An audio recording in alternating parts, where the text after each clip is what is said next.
everybody, I'm Nicole. I'm Lindsay. And I'm Sarah, and together we're the co-founders of Whale Tales, a living library of cetacean stories.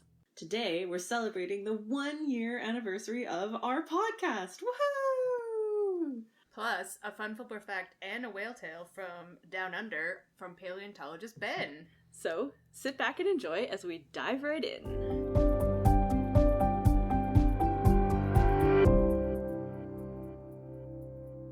It's our anniversary! Thank you so much for listening and subscribing and for supporting us in this endeavor. It's really so crazy that we have been doing this for a year, and I just love talking to you guys and love talking about whales, and we love doing this and hearing from you. We have gotten a lot of questions from our listeners over the past year, and we've been doing a lot of reflecting, and we decided that one of the things that we both get asked often, and we kind of, reflect on ourselves often, is that over our lives, the three of us have had the opportunity to do some pretty incredible and also ridiculous things when it comes to cetaceans, and that's kind of why the three of us are our best friends and why we wanted to put this podcast together. So in honor of our anniversary, we're going to tell you a little bit about how we got to where we are, starting with when and how we all fell in love with whales. So Lindsay, do you want to tell us, how did you get started on the trail to whale? Okay, so how I fell in love with whales, I have literally no recollection of this. I think it was just kind of a thing that happened because it was one of those things. I was a girl. It was the 90s. I was a swimmer, so that just kind of meant dolphins because that's how it worked. Mm-hmm. And then I read Ring of Endless Light by Madeline L'Engle, and that kind of just pushed everything forward into extreme dolphin love. And then I think I had to do this career project thing for CAP, which is career in personal planning. Yeah, that's what it is. Yep. Birth control. Woo! So you had to pick a career and decide what you were going to be or something, and my dad suggested marine biology. I think I was 13 at that point. It was right when I was quitting swimming and my entire life was a giant mess. But I'm oh, sure. And that was kind of that. Nice. Yeah, for me, I don't remember not liking whales. When I was little, when I was really little, my dad was still a student, so we could go to the aquarium for really cheap, because the family membership is a really good deal, and then the student membership is an even better deal at the aquarium for annual membership. So we would go every week at least, if not more. Well, it's a good thing to do with 3 children. 3 kids, and my mom would take us or my dad would take us. We would go with friends, especially when I was in kindergarten. We would go in the afternoon after kindergarten, or we would go on the weekends, or we went a lot. And so I just always loved everything there, but I especially, I think, loved the whales and dolphins. And yeah, it just sort of became one of those things. I would be at the beach with friends, and we would pretend that we were looking for whales out in the ocean. We're at the beach near downtown Vancouver, so in the 80s we weren't going to be seeing whales. Now it's not impossible, but back then it was very unlikely. Yeah, and then we would dig around in the tide pools and just sort of exploring at the beach. Not really seeing anything super exciting, but everything that we saw was very exciting. And also the imaginary whales that we saw were extra special. Oh, totally. Yeah, so that was, and then at some point I found out, because they used to do members nights of behind the scenes tours at the aquarium and stuff, and so my parents sort of were super encouraging of my interest, and definitely did the Girl Guide sleepovers and stuff, and then found out that once you turned 14 you could volunteer, and so I did. And that's, and then next question. Nicole, what about you? So I'm a prairie girl, born and raised in Winnipeg, Manitoba, and until I was about 4.5, I think, unicorns were the greatest thing in the world to me, as they were for probably most other girls that age, and some boys, no judgment. Unicorns are awesome. And then my parents brought me to Vancouver to visit my aunt that summer. And really similar to you, Sarah, what you do when you live in Vancouver and you have family visiting, especially young family, is you bring them to the aquarium.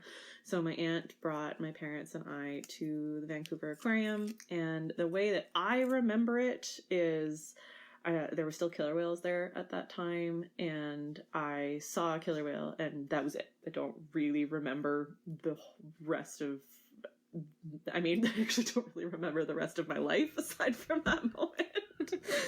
But the way that my mom tells the story is that I saw a killer whale for the first time and then was an insufferable brat because... Love you, Mom. She uses nicer words than that, but I'm paraphrasing because what I apparently did was be an insufferable brat, and I refused to go and see the rest of the aquarium when my parents wanted to go and see, and oh, so innocent X number of years ago, to give away my age, they just left me in front of the killer whales. I was 4.5 years old, and they just let me hang out there because I refused to leave and see anything other than the killer whales. And they would come back and check on me periodically, or so they say.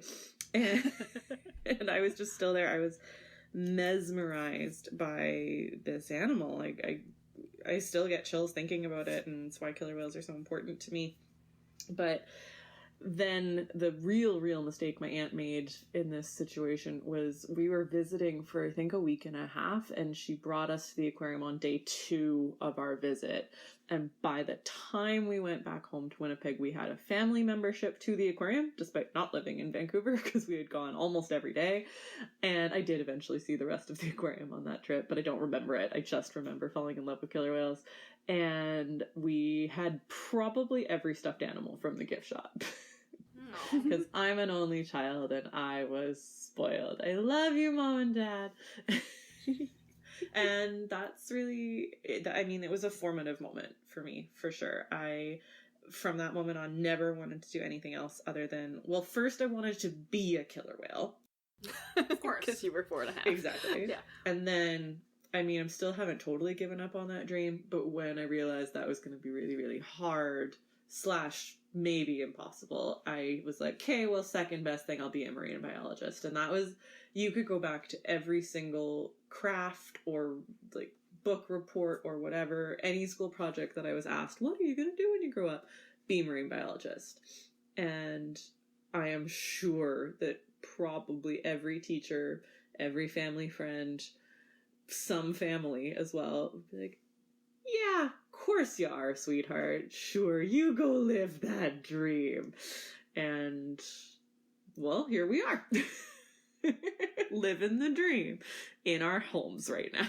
So, I'm not to take away from how serious this 4.5-year-old's dream was, but when did you guys know that it was for realsies?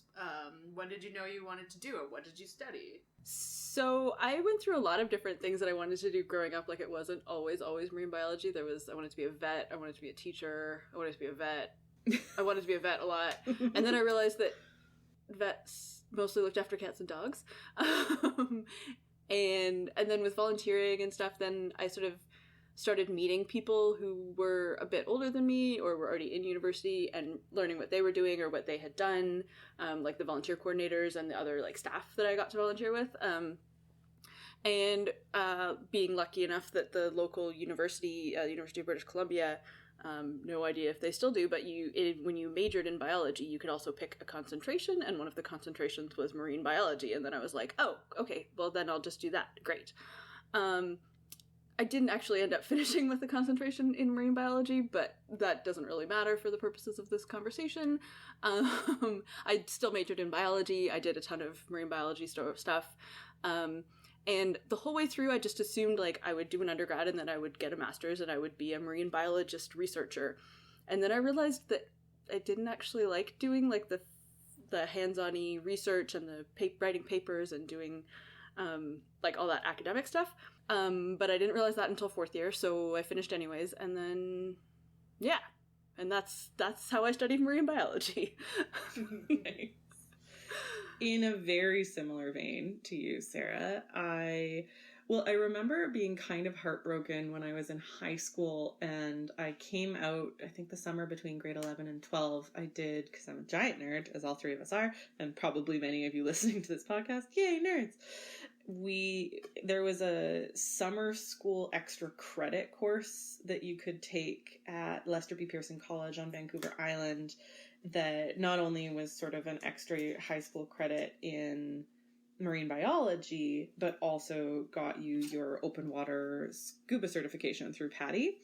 So my dad found this for me, and I begged and pleaded for my parents to send me, and it basically meant I spent the entire summer between grade 11 and 12 away from Manitoba, because I was still living there at the time, and just, living the actual dream, seeing killer whales off the dock of the college where we were studying, and scuba diving first time, and just studying marine biology all summer. And I hope that program still exists. It's called Ocean Educations, if anybody wants to look it up. I should have looked it up before we were recording tonight, but it's such an amazing experience, and I really, really hope it's still going.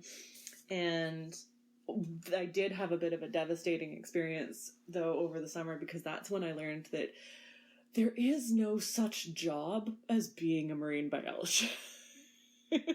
There are many, many, many facets to being a marine biologist, and I was going to have to actually narrow it down instead of just answering generically when people would ask, what do you want to do? I'm being a marine biologist.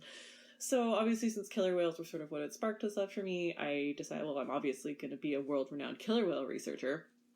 And similar to you, Sarah, I applied to university. I did 2 years at the University of Manitoba and then transferred over to Simon Fraser University here in British Columbia, and was studying with the whole goal being to study marine biology through a technical biology degree with just kind of specialization in marine biology.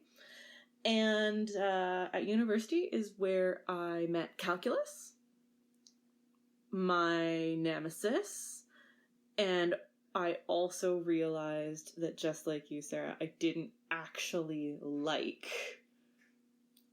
pretty much most of the whole being a researcher deal.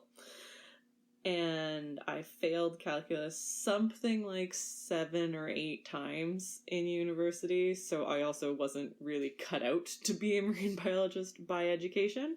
So I am a marine biologist by trade, and I have a psychology degree, which, side note, took me about 12 years to get, but I did get it, and what that tells you, kids, is that you can still follow your dreams even if you have to take calculus. I will also say that calculus is not what you need to be a marine biologist. It's just what the university thinks you need to be a marine biologist. And also any kind of science. Mm-hmm. You need to take calculus, but after my second year of university, I haven't used calculus since, so, Yeah. So, while all of that was going on, and I was kind of having a life crisis while at university, I was volunteering for the Vancouver Aquarium once I moved out here. It was my very, very first phone call I made when I was moving into my new apartment, before I called the bank, or, back at the day, Blockbuster, to change where my Blockbuster service was signed up, which totally dates me. I called the aquarium and said, I live here now, can I volunteer? Because I had tried to volunteer for the aquarium while still living in Winnipeg, and being like, I'm going to come out and visit my aunt and live in BC for 3 weeks, can I volunteer? No, it doesn't really work that way. So I was like, I live here now, can I volunteer? And so I started volunteering with 5 different departments, because I just wanted to do everything and get to know everybody. And one of the things I was doing was volunteering for the interpretation department, which are naturalists or environmental educators that work with the public at the aquarium. And that's where I really discovered that what I actually loved doing was sharing stories, just like what we do at Whale Tales, with people about amazing marine animals, whales and dolphins and porpoises included, and sparking passion for marine life in other people. So that was where life took me in the professional sense, was through interpretation, mostly with a marine biology spin. So, just to beat the drum one more time, I also started volunteering at the aquarium when I was 16. I had just quit swimming, and then I didn't know what to do with myself, so I spent a year watching Wonder Years with my sister after school. And don't knock Wonder Years, it's awesome. But at that point, my mom was like, you need to do something.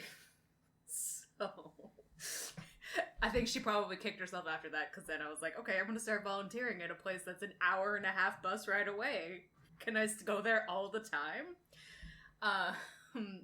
So I started volunteering with them, and I was doing that. I also took a week-long course in grade 12 at Banfield Marine Sciences Center, which was a really big deal, because it was just like, first of all, you were 18 and you were alone on with just science and a bunch of science nerds. Like, this isn't a college movie party. This was a bunch of science nerds. Like, let's see how long we can keep our hands on the touch table for. Like, that's what we did. I've still played that game. So we've all played that game. Exactly. So that kind of stuff. And then after high school, I went to SFU to do a degree in biology with a concentration on marine biology, similar to Sarah. And I kind of got a marine biology ecology degree there. I was able to take 2 full courses at Banfield during that, biology of fishes and biology of marine mammals, which were huge points in my life, and like shaped parts of my life really strongly, and was a really big deal for me. And then after I graduated, Sarah and I went to Australia, and I did some research assistant stuff there for marine biology. And it was kind of like around then I got home. It was the recession, so you couldn't do a master's if you didn't have like insane NSERC grades, which is a grant in Canada for doing science research. And so nobody was taking me because I didn't have the grades to get that kind of funding. So at that point, I just kind of needed to find a job. And so I worked at various places, some biology related, some chemistry related, and then we kind of ended up here. Okay, so what even is a marine biologist? I mean, we've all sort of talked about how we wanted to be marine biologists, but then through our education and experiences discovered that there's not like one job that is a marine biologist. There's probably hundreds or thousands of different kinds of jobs, and being a marine biologist, whether like through education or through what you do at work, is really different. So I figured we would talk a little bit about some of our most memorable or favorite, those don't always overlap, professional experiences of working or being a marine biologist, however you want to define that. So Nick, do you want to go first? Sure. So while I was still sort of trying to force myself to finish my biology degree, despite not being able to pass calculus and not really being ready to admit that I wasn't going to be a researcher, because that's somehow what I had always quote unquote wanted to be, even though I didn't know that that's what I actually wanted to be, because I didn't really know what was involved in being a researcher. It just sounded really cool, and I thought it meant that I could be on a boat all day watching killer whales. I was really floundering, obviously, sort of the undercurrent of this, my school situation. I was really floundering at school, and I was volunteering at the aquarium and loving that. And through a friend and still storyteller of ours at Whale Tales, Caitlin Birdsall, who worked at the aquarium with me at the time, I found the opportunity to go to Australia as a volunteer research assistant, which there's lots and lots of these opportunities around the world in pretty much any kind of biology or ecology research, where you pay for your flight and you pay for your food and you pay for your accommodation and you work for free and you're somehow beyond happy to do it. Beyond happy. It's still one of the most incredible experiences I've ever had. I was in a tiny, tiny town in Western Australia called Bunbury, working with bottlenose dolphins, and so the researchers in the area were specifically studying the dietary habits of that population of bottlenose dolphin. And so what my day consisted of for 2 months was starting my day on a boat in beautiful, always sunny Western Australia, heading out maybe half an hour, maybe an hour offshore, laying some fish traps, non-kill fish traps in the water to soak, as we called it, which basically just meant lowering the traps, kind of think crab trap, into the water, baited, sometimes not baited other times, and then we would hang out on the boat for 4 hours while the trap's soaked. So it really was living the dream. And sometimes there were dolphins around, because obviously when you're trying to study the diet of a species, you want to make sure you're in the area where that species is. And so there are a couple of stories on whale tails from my experience in Bunbury, and it's just amazing. I still think back on that, you know. One of my favorite stories is that one of the researchers, I hope she's okay with me telling this story on here now because it's a little bit easier to track who it was. She was pregnant at the time, but she had only really just realized that she was pregnant herself, and she hadn't really told anybody. And we ended up being in the water with a small pod of bottlenose in the area, and they completely changed course and came over, and there was quite a young animal in the family group, and a few of the older animals took turns coming up and echolocating on the researcher's belly because they could tell she was pregnant, and the older animals would kind of go back to the younger animal in the group and then bring the younger animal over until finally the younger animal was echolocating, and all of us were just like, this is not happening. This is ridiculous. This is totally... and then when we got back up on the boat, she obviously had not told myself and the other research assistant, because she'd only known us for a couple of days, and we were going to disappear back to our various countries in a few weeks. And then we were like, so what's happening? Are you okay? And she's like, it's a really, really, really special way to tell people you're pregnant. Yep. It's a bit of an extra birth announcement. Yeah. Yep. But like that kind of just magical, really truly magical moments with those dolphins, and that's something that I'll always be grateful for. And again, why you're always so grateful to do those kind of volunteer experiences. Like, yes, you have to pay a lot of money to do that, and you have to be lucky enough to have the ability to take a couple of months off of work/school and do it, but so worth it. And then the other moment, you know, all three of us were so lucky to have had so many special experiences. I worked for almost 8 years as a part-time whale watch naturalist here in BC. I saw so many incredible encounters out on the water. We live in such a beautiful place, and I'm missing being on the water so much. But there is really and truly, as sentimental as it is, nothing more special to me in my professional life, and even in a lot of my personal life, than the first day I got to put on a red jacket, which meant I was a staff member at the Vancouver Aquarium. Because that's where my whole love for marine life started, with seeing that killer whale for the first time after volunteering for about 1.5 years, when I had the opportunity to become a staff member there. And eventually, I spent almost 12 years at the aquarium, eventually became the manager of their interpretive department, which again was kind of a full circle moment for me, because that's when I realized that's what I really wanted to do with my life. But that first day when I signed the paperwork and I got to put on a red jacket, I still get a little emotional about it. It's still a really, really, really dreams come true moment. I was gonna say, you obviously have that feeling when you put a red jacket on, because you were working in your, what you didn't know yet was to be your dream job. I put a red jacket on for the first time when I worked for 8 years at the cafe. So the red jacket feeling kind of goes away when it smells like fries. Yep, that's true. But anyway, so that's not really one of my most memorable experiences as a marine biologist. But as I said, I did 2 courses in Banfield, and if that's something that if you're interested in doing any kind of biology, coastal ecology, even some plant stuff, I think some of the stuff they do, like forest ecology kind of stuff. Forest ecology, inverts, birds, they do a course on. It's so it's immeasurable, the amount of stuff that you learn. It's marine biology boot camp. You're only doing marine biology all the time, and then also partaking in adult beverages, which is perfectly legal, so it's fine. And having the time of life. Like, I went to Banfield, I did my biology of physics course almost 15 years ago to the day, and up until 3 weeks ago when the world exploded, we were going to go to Banfield at the end of May and have our 15-year reunion. So so cute. Feelings.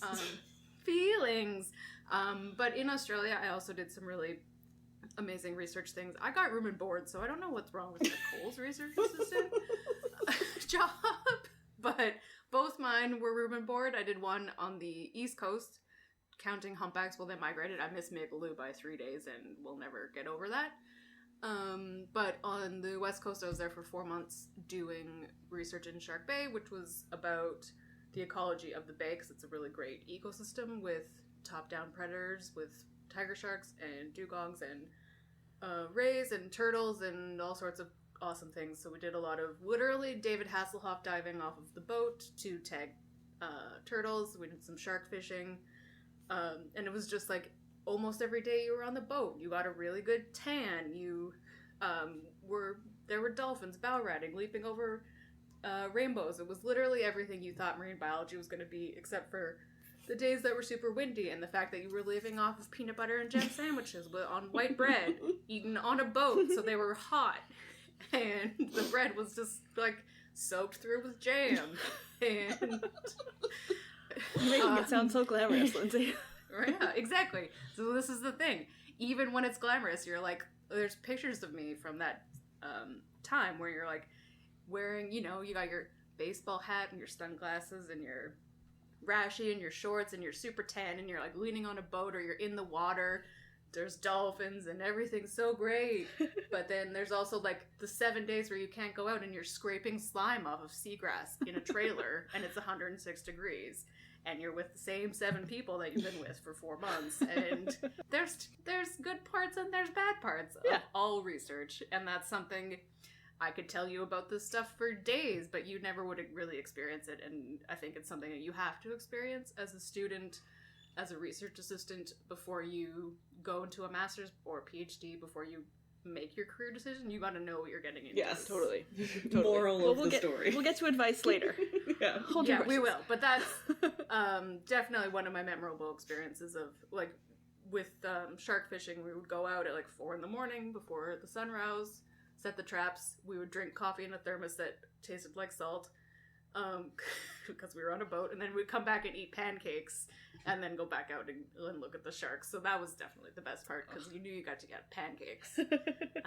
So good times. That was good. Good times. Yeah, for me, probably my first biology related job was with the aquarium, and it was doing they had like or they still have it, it's an outreach program that you pack up a big truck and it's full of live invertebrates, mostly like intertidal stuff like sea stars and urchins and crabs and some small fish and some other stuff, and lots of props, and you go inland basically, or go to communities that don't have access to the aquarium, and you deliver aquarium programming off-site. So I did that. We went to mostly Alberta for my contract, and it was so cool because I was like, I mean, at that point I'd been working at the aquarium for a few years. I'd worked there all through undergrad in food and beverage. So yeah, like Lindsay said, getting to be staff, like, it was exciting, but it wasn't that exciting. And by the time I got through university, it had worn off. Yeah, so I did this Aquavan thing, and then doing that, like, I loved the biology part, but what I really, really liked was the informal education side of things, because we would deliver school programs to all ages, mostly little kids. And from that, I sort of kept looking for biology jobs, but really ended up working for a long time doing other informal education stuff, school programs, and public presentations of all science-y related mostly. And then after doing some traveling, like Lindsay, I went to Australia. I didn't really do much like marine biology there, other than just sort of living on an island. But we don't need to get into that. But then when I got back, I eventually found a job working as an animal care biologist back at the aquarium. But really at that point, I was just so excited to get to say that, like, I was working as an actual biologist. Like, my career was in biology. I got to do biology stuff every day. And it was just really great.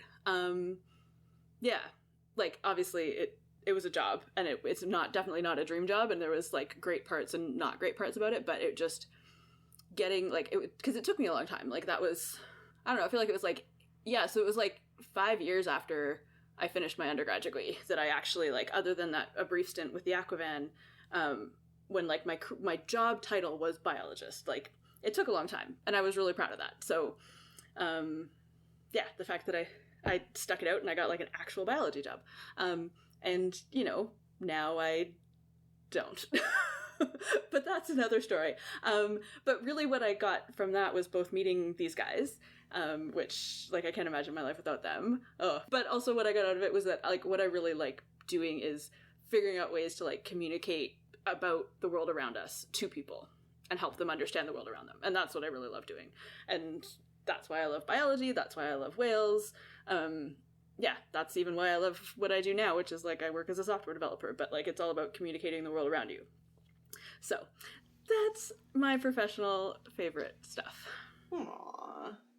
So we've sort of touched on it a little bit in all of our various stories, but we know in our pilot episode of this podcast we talked a little bit about where the idea for Whale Tales came from, but we haven't really told the story of us and how the three of us got together to become the crazy lifewives, as we call ourselves, that we are. And Lindsay, as the keeper of our dates, and the one who probably, no offense, Sarah, I think you would agree with me on this, has the best memory of the three of us. Yeah. By far.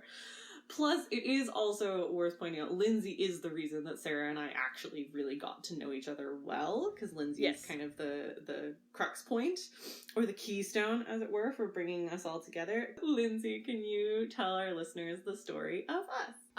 So as if you've been keeping track and doing some napkin math, Sarah and I both started volunteering when we were really young, but our paths didn't cross until Sarah had already been working there until I got a job at the cafe, right after I graduated, which was only like 3 years ago. Yep.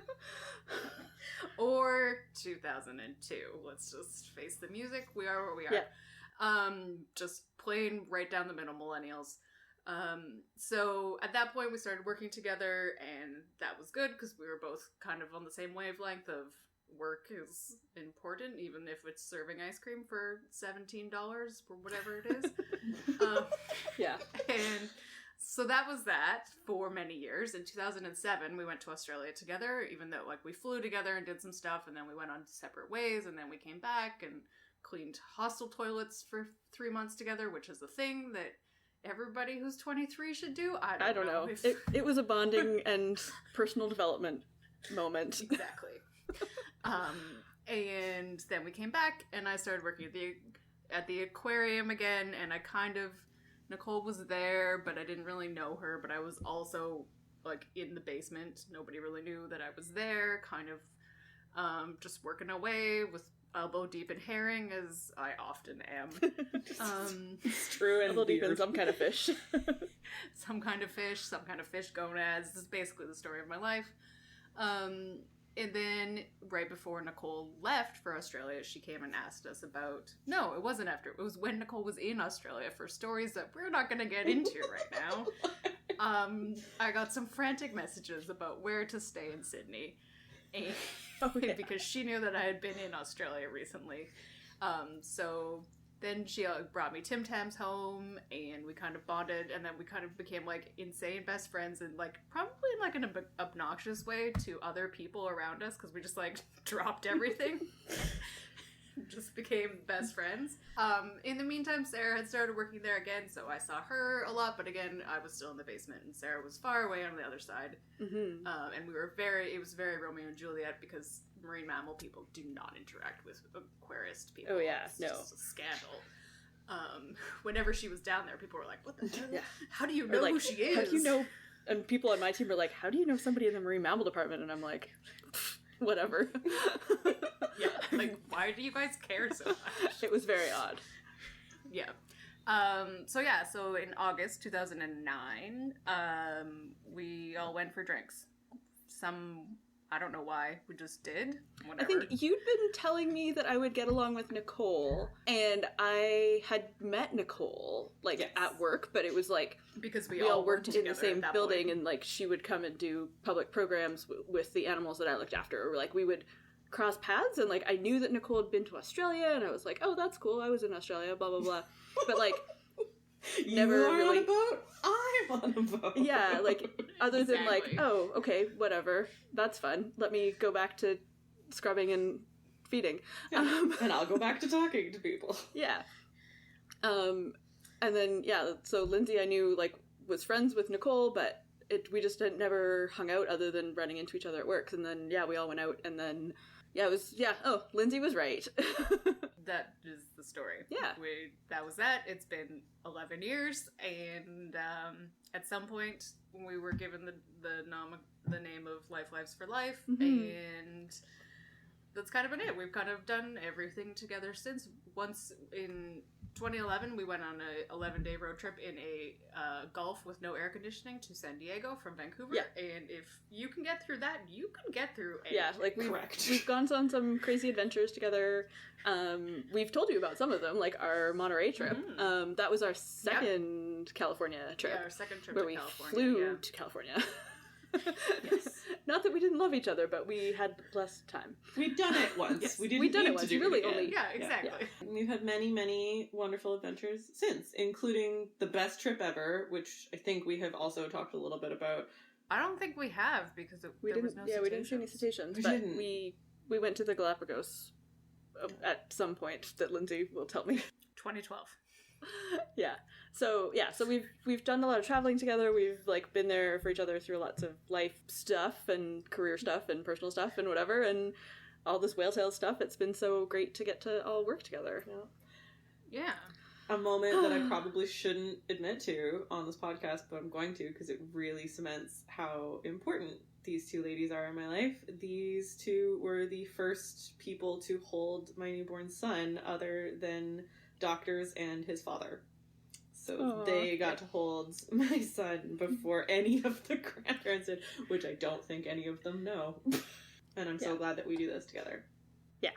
It is great to get to get to catch up, and then also have to catch up and work on something together. Feelings. Well, we also work the same. Yes. We're very focused, Yes. and we're all workaholics. Mhm. And so that helps when you go into business with somebody. True. True. So, yeah. Nose boops to all of you, because that's what we do when we have Yep. feelings. Boop. Boop. Feelings. So to bring it all home a little bit for our listeners, because especially if you are the kind of listener who you might still be in school, whether that's grade school or university, and you think you want to be a marine biologist, but now potentially your mind has also been blown to learn that that's not a real job, that there's lots of different facets of that job. What advice do you ladies have for other cetacean lovers out there who want to become marine biologists, whatever that means to them? Yeah, so I touched on this before, but field courses and if you can, doing research assistant jobs. Like even in my last semester at SFU, I was doing cleaning sea star tanks for a grad student, and it was boring. But I really liked it because it was just me and a job, and I got to listen to my iPod because it was 2006. And so I didn't care, and it was sea stars, and there was mussels, and there was lots of fun in there. But that's the reality. Yeah. There's a lot of dirty work. There's a lot of times where you will be wet. There's a lot of smelly stuff. There's a lot of dead fish in your future, regardless of what track you want your marine biology place to go. There will be dead fish. And so I think that that's really important to do. Open your eyes to the actual experiences. Talk to everybody that you can about what their life is like, because not having a lot of money, having to deal with funding, having to deal with your professors and your whatchamacallit, PhD group of professors. Advisors? What is that called? Advisors. And all of those things, like, it can be a really stressful experience, and it can last for a really long time. And this can be your entire life, and then you can also never leave school. You just get a postdoc and stuff, and then you got to look at what you want to do. Like, is there a purpose to getting a PhD, and like all of these kinds of things. So just like having the image in your mind of being on a boat surrounded by dolphins is great and fun, and is definitely something I recommend. But you have to decide on what you want to actually do with your life, because at some point you got to make some money. So that volunteering is a great way to get started and to network and all that stuff. And then the biggest thing that people don't really think about, we talked about calculus, but stats is a huge part of biology. Yeah. Biology. Stats is insane. It's not actually super hard to learn, but you gotta know it before you do any research at all. Yeah. Otherwise, you're literally crying in a computer lab at midnight. It's just the way that it's gonna be. Yeah. So if you are afraid of math, so mine's kind of similar to Lindsay's, but it's a little bit different because it's basically like talk to people who are doing jobs that you think are cool and talk to them about how they got there, but like everybody's path is so crazy and so different and there's so many ways to get into the same kind of field, but talk to them about actually like the skills that they need and the tasks and like the work that they do every day. Because like it's super great, like, oh, I do research on like this amazing cool dolphin and their behavior, but like what do you actually do on a day-to-day basis? Because at least for me, that has been really the thing that like that matters more to me than what I'm actually like doing with those skills and tasks. I mean, obviously I want them to be doing something good. I don't want to be, like researching for evil, but like what I'm doing on a day-to-day basis has really in my many careers like been the thing that matters the most to me. And then the other thing is, and like this is, if I was thinking like what advice if I could try and time travel back to me in like first year university, what would I tell myself? And I would be, take a computer science course. Yes. Yeah. Like actual like coding, not even necessarily like computer science, but like learn to do some programming, because you never know like how it would overlap with what you're studying. And I think like I don't wish to change things, but I think if I'd figured out that I like programming and biology, I would have done something completely different, rather than doing biology and then programming. For me, I think, so since my life experience has been so strange in terms of school in particular, and yet I would still say I am and was for a very long time a marine biologist, and I don't have a biology degree. I think my advice is even maybe a little bit different than Lindsay and Sarah's, in that like if you really, really love the ocean, if you really, really love cetaceans, and maybe it's not even just that math isn't working for you, like it wasn't working for me, but maybe just school isn't working for you, which is completely okay, and it's hard. The biggest takeaway I've had from my professional life is that if you want something badly enough, you can find a road there. It's going to be the road less traveled. It's going to be the road you probably have to forge on your own. But I didn't think it was possible to be a marine biologist without a biology degree, and yet that's what I spent a significant portion of my professional life doing. But it was just more on the artsy side of marine biology rather than the sciencey side, the artsy side being communication, being education, like educating the public about marine biology. And I got there really because I was driven to do it. I volunteered, I put in the work, I got to know the right people. Like so many other things in life, getting the job that you want is about knowing the right people. It always is. So pick up a phone or send an email to the person who's doing the thing that you want to be doing. Most people who really love their jobs like talking about their jobs to other people. So it's a great way for you to make a new connection, but it's also a really, really great foot in the door for you to potentially get sort of a starter job in that world. For example, that red jacket moment for me at the aquarium was because the manager of the interpretive delivery department at the time needed someone very, very last minute to do a spring break interp job. And I had been talking to him because I really, really loved what the interp team did, and I was volunteering for that department, and I would go out of my way to get to know all of the other staff, even though I didn't necessarily need to do that as a volunteer. So when he was in a really tight spot 2 days before spring break and a staff member who had been hired pulled out last minute, he came to me on my shift as a volunteer and said, "Hey, I know you seem like a decent human being. I'm really, really strapped. You seem good as a volunteer. Would you like to come and work?" And then I just never left the department and ended up managing the department. And, you know, a moment I've gone and I've spoken at universities, and I've gone and I've spoken at high schools to grade 12 classes about career planning. I got the job as the manager of the interpretive delivery department at the Vancouver Aquarium without having a university degree yet at that point in my life. So if you are driven enough to want something, if you want it badly enough, you'll find your way there.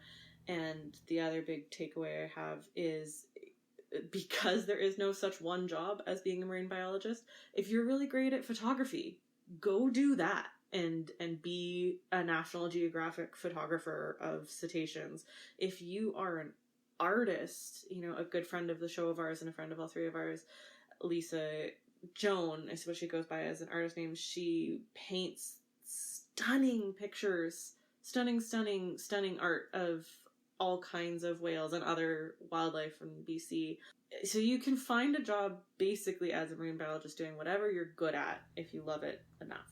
Like what we did with whale tail. Exactly. So we wanted to take a moment at that point actually just to say thank you, especially to our patrons who are helping to make it possible for the three of us to do this podcast, to run Whale Tales. If you don't know what Patreon is, it is an amazing website where you can go and support creators, whether they be artists or podcasters like us, or really anyone who's making anything. And your support, even if it's as little as $1 a month, really goes a very, very long way to making our dreams come true, because we couldn't do this podcast without you. So we are extremely thankful to our patrons. If you are considering being a patron, if you like what we do at Whale Tales, if you like this podcast, we have just launched 3 new tiers of Patreon subscribers, or being a patron. You can be a porpoise patron, a dolphin patron, or a whale patron. And there are different perks for each of those different levels getting bigger. The perks get bigger, the bigger the animal gets. So even though, yes, there are some dolphins that are bigger than some whales, we're going with the generics there. And really anything that you could do to help us out would be so, so appreciated. And if you, because we completely understand that people's financial situations are changing day to day these days as we are all living through COVID-19 together, and we very, very much understand that might not be possible for you. So if any kind of financial support for our podcast isn't something that you can do at this time, if you do have the opportunity to go on to iTunes and leave us a rating and leave us your comments and maybe give us 5 stars, we would really appreciate that too, because that helps other people find us. So thank you so much to our existing patrons, and thank you really to everybody who listens. We love having you here. Now it's time to switch gears and switch voices, because it's time for Fun Flipper Fact, Fun Flipper Fact, Fun Flipper Fact with Ben Down Under. So now we're gonna head to my recording with Ben from February. This is Ben Francis Shelly, or something similar to that. He pronounces his name properly in the recording. Who is a paleontologist in Melbourne. He's a vertebrate paleontologist working with a bunch of different things, leading explorations in fossil sites in Bayside, Victoria, or Bayside, Australia. I don't really know how that works. And we had a fantastic conversation, which I loved, and I'm super excited to share with you guys now.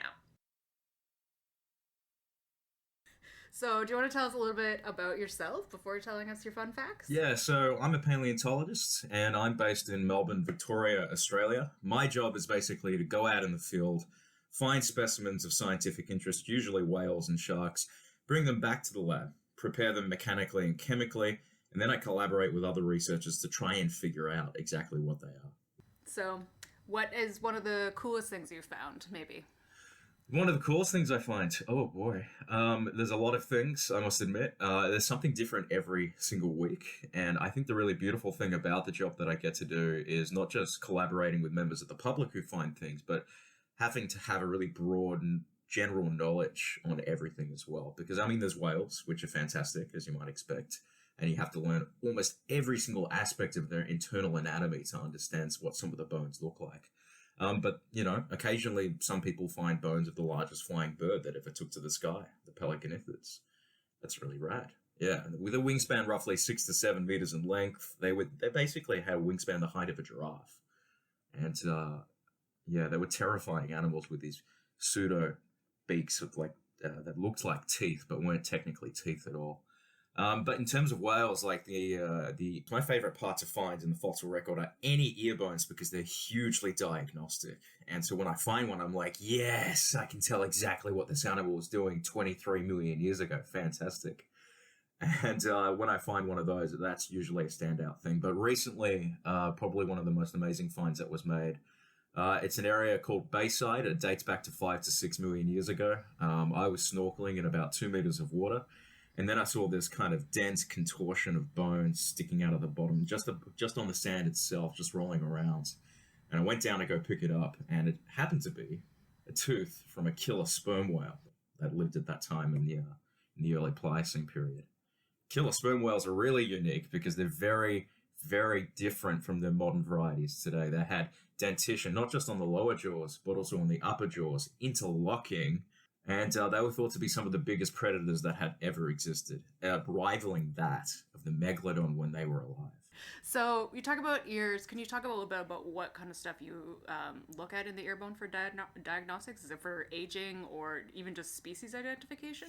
Yeah, it comes down to species identification. So when you're looking at these contortions, I think a colleague of mine looked at one that I collected recently and said, geez, this looks like a bunch of melted Maltesers more than anything else. It doesn't look like anything, but inside you've got the swirls of the cochlea, and every single swirl is slightly different depending on the species as well. So, and when it comes to baleen whales, the ones with the huge keratinous racks in the upper jaws and everything, there's a massive. If you make two fists side by side, the largest ear bones from a blue whale are roughly that big. They are huge. Whoa. And so when you find one of those, you're like, it's unmistakable what you're finding. You know that it's a baleen whale. And surprisingly, yeah, the toothed whale ear bones are much, much smaller in comparison.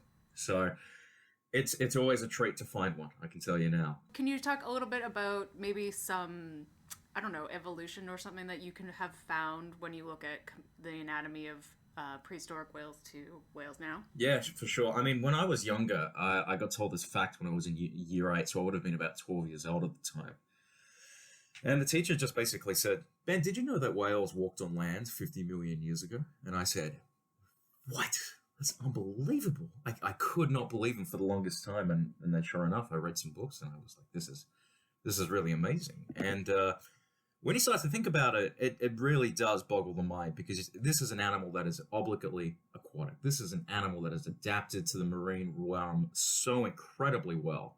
There was one US paleontologist, George Gaylord Simpson, in 1945, I think, he wrote something along the lines of, because of their perfected adaptation to a completely aquatic life, their place in the sequence of their ancestry is open to question and is almost impossible to determine in any objective way.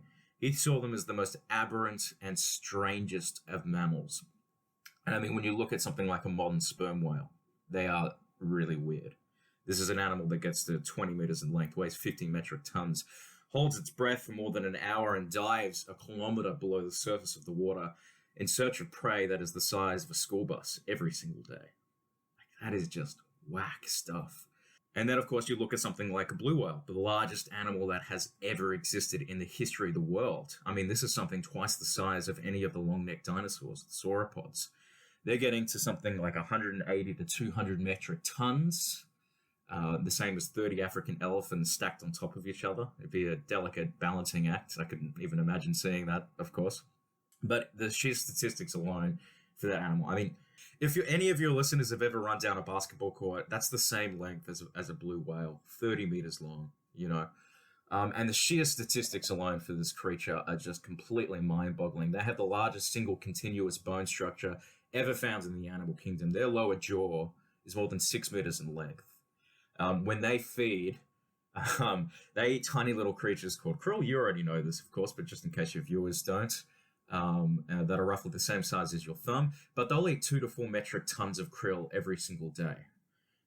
But for me, one of the most fantastic facts about blue whales is that when they're born, the 2 metric tons of weight, they're 7 meters long, and they'll suckle 350 liters of milk every single day until they wean themselves. So it makes a lot of sense that a lot of paleontologists would look at the modern fauna and go, just what the hell is going on here?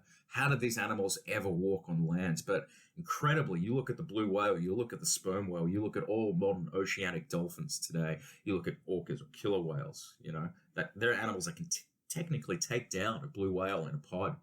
You look at beaked whales, the deepest diving mammals on the planet. They hold their breath for more than 2 hours and have some of the deepest dives of any animal on the planet.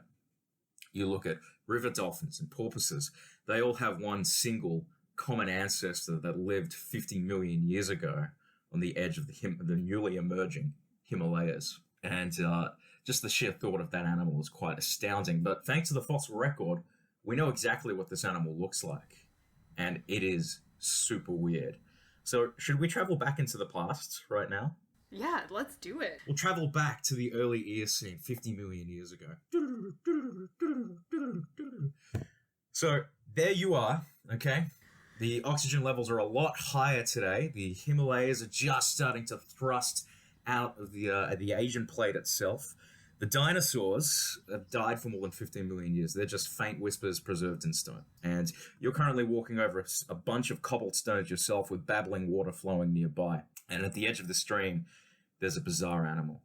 It's got 4 legs. It walks closer and closer to you. It's got a furry coat, and it looks like a mix between an otter and a Labrador. What you are looking at is Pakicetus, the walking whale of Indo-Pakistan, the ancestor of every single one of those animals we described earlier. We're talking about the ancestor of the blue whale and the sperm whale and how absolutely aberrant it looks like. And you'd look at this animal and you go, how on earth is this a whale? How's an animal that walks on land with 4 legs and a furry coat a whale? It doesn't make any sense at all. But what we see in the fossil record are these set of incredible transitional fossils that demonstrate to us exactly how they went back into the water. They lost their hind legs. Of course, they still have vestigial hind limbs so that they can anchor their penis around. So they are still not technically vestigial in the strictest sense. They telescope their face out. They stretch it out. Their nose goes from the tip of their face to the middle of their head to become a blowhole.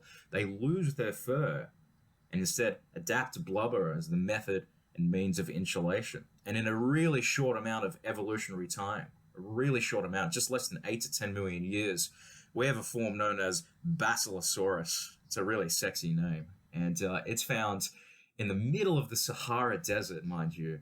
It's 18 meters in length. There's no doubt that it's a whale. It's got tiny little hind limbs in the back part. It clearly has a fluke at the end of its tail that can propel it forward. And it's a predator, and quite possibly one of the biggest predators the world had seen up until that point in the latest Eocene, some 34 million years ago.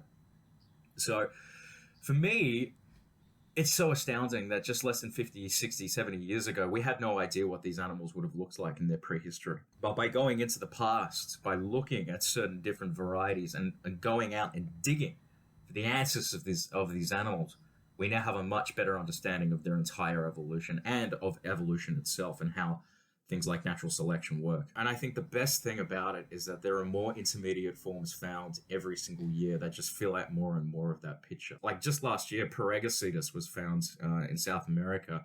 It's a 42 million year old walking whale, and it has back limbs and probably would have been able to haul itself on land at some point. But that was just last year. So who knows what the next couple of years are going to hold for us. Awesome. So cool. Thanks, Ben. Thanks, Ben. So cool, yeah. And now, because we had Ben on the phone, we figured we'd also get one of Ben's awesome whale tales. So this is a whale tale that comes with a bit of a disclaimer because it is about a pygmy right whale necropsy. So it's about a dead animal and the dissection and study of that dead animal. So it's a little bit gross. I wouldn't say it's super gross, but if you are squeamish about those things or, just not in the place right now to listen to that, we wanted to just give you a bit of a warning on that. So take it away, Ben. So it's not often that I get to see a live whale, which I know seems kind of weird considering that I work on them all the time. But for me, one of the most exciting things that I got to do was back in 2017. A pygmy right whale had basically washed ashore in 2015, and Museums Victoria, the company that I work for, went out, chopped off its head because it was the only part that they could bring back to the lab because the rest of it was so big. And we decided to dissect it a couple of years later. And pygmy right whales are really, really strange animals, simply because we know very little about them. They're the smallest baleen whale in the world. They only get to about 6 meters in length, 2 to 3 metric tons, and usually they're solitary animals. They just live their entire lives by themselves. They're very frequently seen by humankind. However, there's this one fantastic case off the coast of Portland in Western Victoria, Australia, where there was a pod of about 100 of them, and they were just going round in circles like a crop circle, and absolutely nobody has any idea what the hell they were doing, right? So we still don't know very much about this animal whatsoever. So we had the absolute privilege of dissecting one of these whales, and it wasn't just any kind of whale, it was an infant whale, one that had only just recently died. And before we even got the scalpel to the flesh and started dissecting it and seeing the musculature, one of the most enthralling things for me was looking at it and seeing the little hair follicles right on the tip of its rostrum or its nose. And then at that moment, you know, everything just kind of clicks and you go, of course it's a mammal. It has fur, you know. Here is something that is, it's clearly vestigial. They would have gotten rid of these hair follicles. In some species, they don't. They do keep them. I mean, you know, the tubercles in humpbacks. You know of those ones. Yeah. They actually have a single hair follicle inside each of those tubercles. We don't quite know what exactly they use them for, or why they're so pronounced on their face and on their flipper as well. But that was a really nice moment, and you know, the whole time I was thinking of that US paleontologist George Gaylord Simpson, and just thinking how far we've come. You know, here we've got something, and here we have these incredible transitional forms that dictate to us exactly how these animals went back into the ocean, and this is the vestige of what we have today. And it always shocks me as well, the effect that humans can have on the climate. You know, we think of ourselves as being so numerous, as being the top predator on the planet as well, and yet we know almost nothing about this animal at all. In the last year, there was a new species of beach whale that was discovered. It's 6 meters long. Like, how is it hiding from us? And it demonstrates to us just how little we really know about the environment, and how exciting for me that is. And if we think we know very little about the modern environment, we know even less about past environments as well. So you're looking at that animal and getting to see those hair follicles was a really fantastic moment for me. That was so awesome. Thank you so much for taking the time to record with us, and hopefully one day we can figure out some of crazy time zones and maybe have you back with Sarah and Nicole are here as well, because I know that they would be super excited to ask you all sorts of questions. I'd love to come back. Yeah, thank you so much for having me today. I had a lot of fun. Okay, is there anything that you want to plug? I know you have a really cool Instagram account. Yeah, so if you guys are interested, you enjoyed this talk to some extent, what you can do is you can follow me on Instagram and Facebook at A Fool's Experiment, _Fools_Experiment. I post a lot about whales and their evolution and the evolution of life and what we're doing to the planet today. So if you're at all interested, follow that. You can also follow another social media outlet that I have at the moment. I talked about those killer sperm whales a little bit earlier. If you want to know more about that, follow The Lost World of Bayside on Instagram as well. I think you guys won't regret it. It's really fun. That was awesome. Thank you so much, Ben. No worries. Thank you so much for having me. Oh, it's such amazing. He has such incredible stories. If you want to find more about Ben, you can check out our show notes, and of course we'll be posting on social, but he is at A Fool's Experiment with _, so A_Fools_Experiment on Instagram, and something very similar to that on Facebook. And I highly recommend, because he posts really awesome pictures of fossils and big teeth, and he's doing a big series right now of crazy giant teeth and all sorts of different kind of animals. Ooh, extinct and not extinct, and it's super awesome, and he's great to have around, and I'm so happy that we were able to talk to him. Thank you so much, Ben. All right, so we have alluded to this a couple of times in our recording so far. It's obviously something being felt around the world right now. We're all living in quarantine. We're all dealing with the realities of COVID-19, and all three of us have talked a couple of times with each other about the fact that as a result of some of the precautionary measures being put in place to keep people safe, which is vital, it has become harder in many instances to be sustainable. So we wanted to just kind of pull from our own life experiences right now and give some tips for our Tales of Saving Whales at the end of each episode about just how each of us are doing our best to stay green during quarantine, which has a unfortunate rhyme, maybe hopeful rhyme. Maybe. A little bit. So actually I had a hard time thinking of something because I don't have a very big, complicated life, and a lot of things haven't changed. I'm still able to recycle, I'm still able to compost, I'm not buying a lot of stuff, I'm not ordering a lot of stuff because I don't have a ton of needs, but I'm also in a slight financial situation, so there's all of this kind of balance of things. So one of the biggest issues that I've had is the bags at grocery stores. There's, of course, been a lot of issues with bringing your own bags to the grocery stores now. This morning, I was able to carry my basket out, which was ridiculously overfull because I needed to buy a large coffee.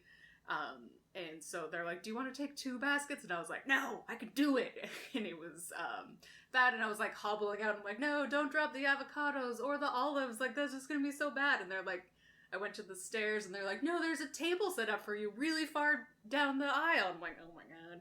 And it turned out to be fine, and I got to use my bags, which was great, as opposed to last week when I used plastic bags for the first time at the grocery store in 12 years, maybe? Like, since we got back from Australia, I think.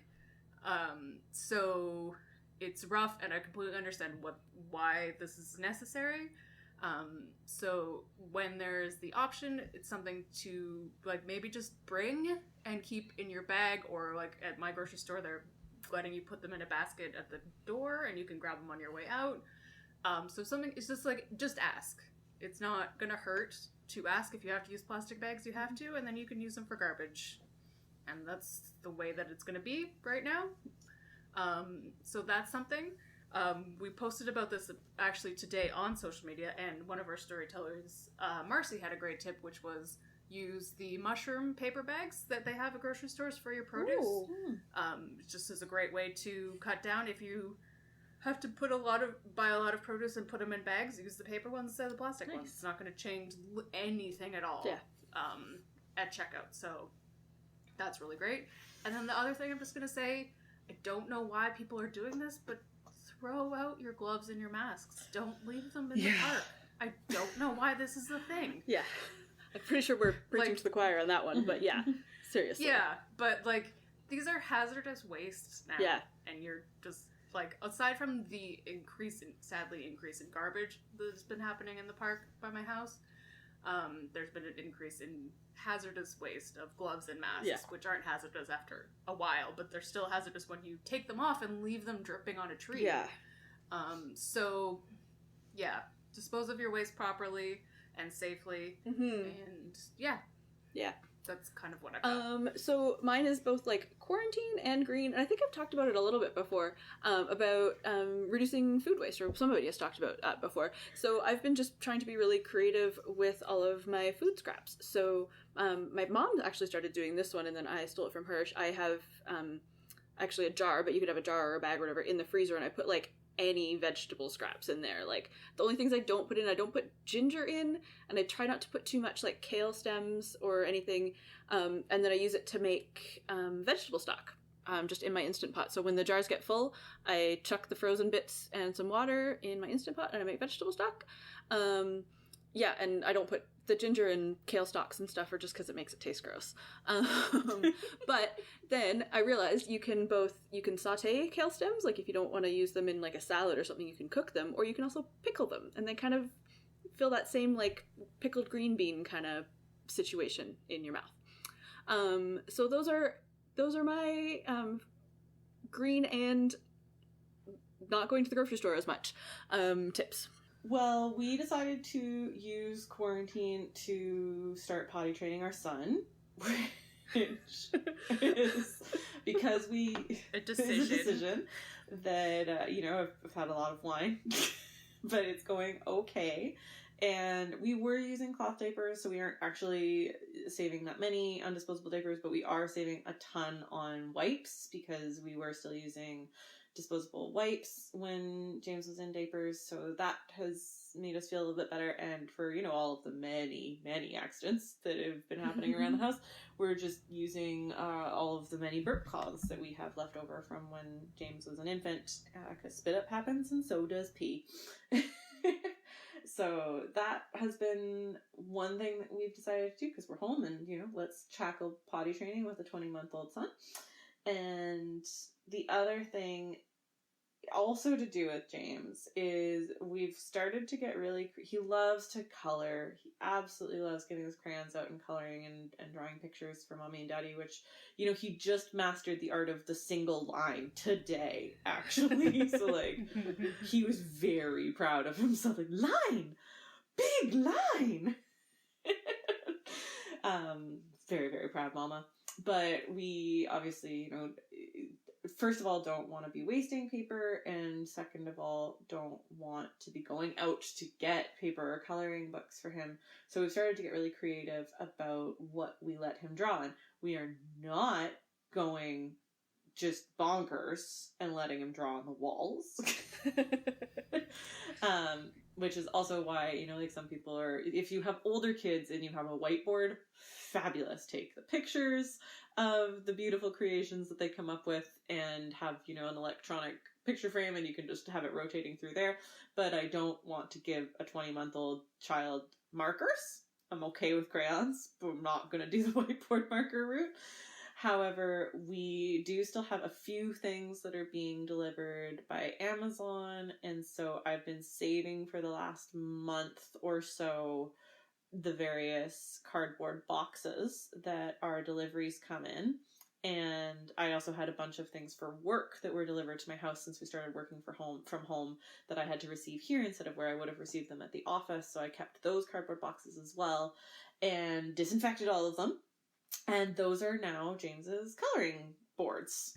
And they're actually great. We might keep doing this afterwards, because if you give a kid James's age just a single piece of paper, it's actually very hard to color on a single piece of paper if you haven't also mastered the art of holding it down with your other hand. Yeah, totally. Whereas cardboard is great. Mm-hmm. So that's our tip. Trying to find creative ways to use, we would recycle it, but it's nice if it can have another life. And, a box can actually be colored many, many days in a row. So maybe I'll try and take some pictures of some of his art creations, and we'll throw that up on social at some point. So I think that brings us to the end of our anniversary episode. I know it was a bit of a longer episode than we tend to do. Hopefully you have the time, listener, however you're doing right now, to enjoy spending some extra time with us. We also just really wanted to spend some extra time together and reminiscing about what matters right now, because I find myself doing that a lot. So in the spirit of that, Sarah Ann Linz, what has been your favorite part of podcasting for this past year?